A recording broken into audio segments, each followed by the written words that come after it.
Hey guys, welcome to a new video, and today we're going to be fighting the Maven in the 3.13 expansion Echoes of the Atlas for Path of Exile. Before we start, I would just recommend having at least 6,000 effective health pool for this fight, as well as capped elemental resistances and such. You probably also want another form of layer defense, i.e. mana before life or really high dodge chance, and you definitely want high DPS for this fight. So yeah, this fight's pretty cool. It's well choreographed compared to, say, like the Cirrus fight. You just have to walk underneath the Maven to activate her and just wait a little bit and the fight will begin. So for her auto attack, she just fires out a little pink projectile. It's pretty weak, really easy to dodge. So the Maven's nucleus spits out these little ball thingies that end up going around the arena. They don't deal damage on initial touch, but they will explode when you touch them. They float all around the arena, you can just dodge them quite easily.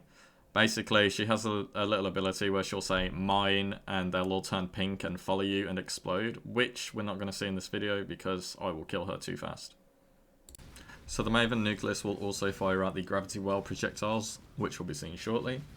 And there they are. So what they basically do is they follow you around, and then once they touch you, they will leave a little puddle on the floor, and the puddle will slow your action speed. And it will also do slight damage over time. These can be majorly annoying, but if you put them in the middle of the arena, you should be fine. The reason you want them in the middle and on the edges is because in the phase after this, the brain will take the center of the arena anyway, so you won't be able to stand there. And then also for the middle, when the Maven eventually uses her memory game, you won't want to touch the middle anyway, so it's just convenient to have them there rather than on the edges. And there you go, so we're just going to put them in the middle. Cool. The Maven can spawn 2 tri-beam claw attacks on both sides of her. They will move in opposite directions quite slowly. This is a very good time to hit the Maven because she will be vulnerable while she does this and she'll just be standing still. The claws deal a little bit of damage. They consistently do damage, so just don't walk with them and you should be fine.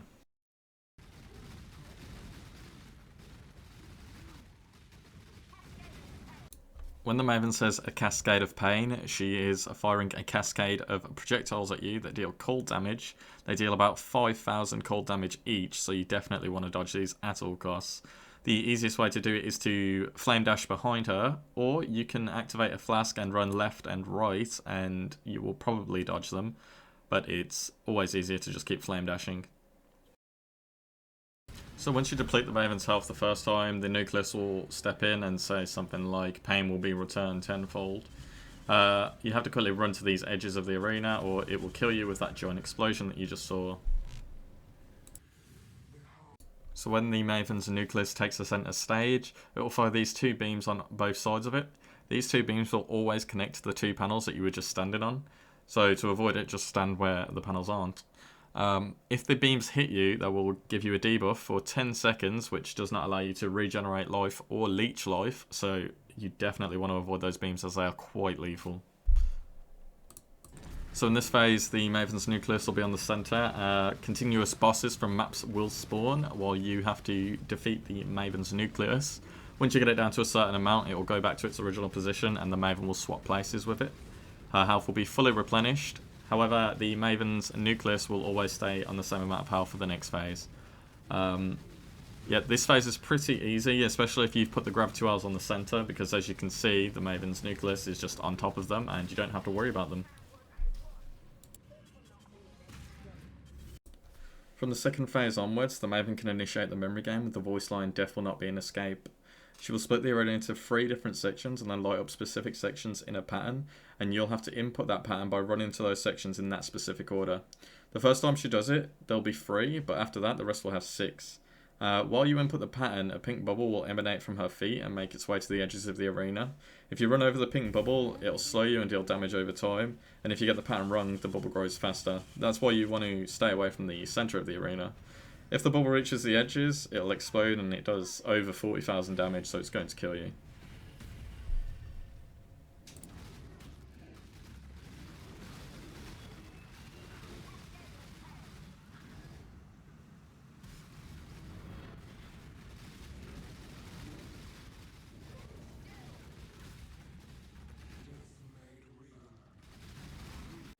Now the Maven's nucleus can also fire this huge cannon, which deals high damage. However, it's highly unlikely you're going to get hit by it since it indicates where it's coming from with such a big glow.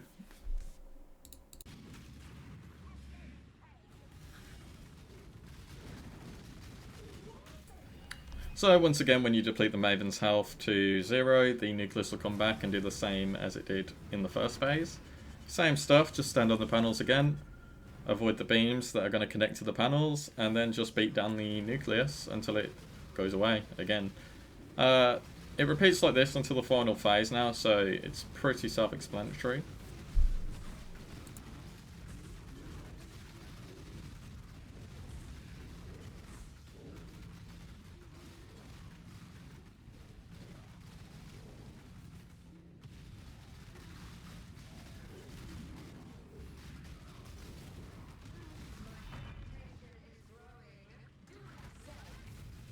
When the Maven says do as I say, it means she's preparing to do her circle slam. It'll also be indicated by a giant circle in front of her, so just pay attention to that, and then you can just simply walk out of the circle to avoid it. It deals heavy damage if you get hit, so make sure it doesn't hit you.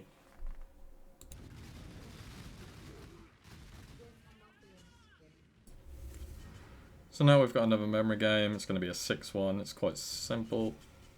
As long as there's no gravity wells in the area for the memory games, they're actually very easy, because you don't have any pressure. You can just take your time and have a look.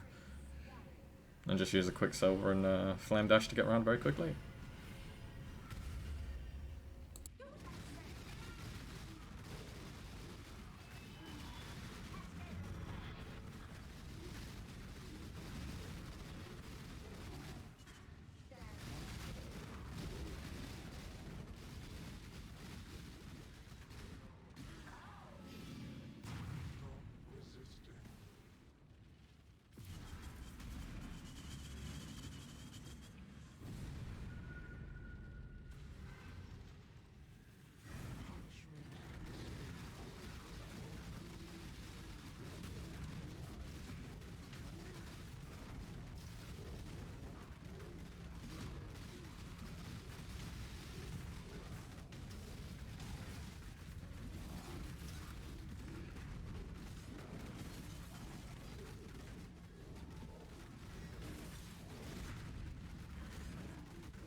So once you've defeated the Nucleus, it will die in the center of the stage, and it will put out these 5 beams.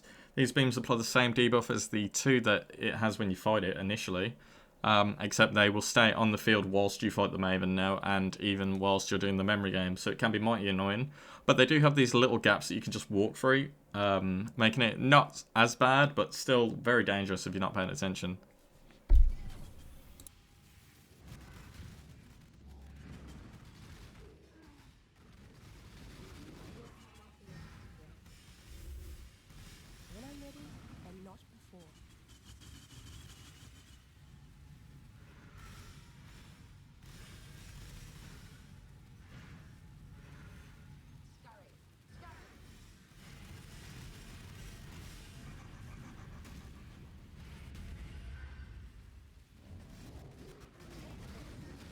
In the final phase, the Maven can go all freezer on your ass and hit you with a literal death ball.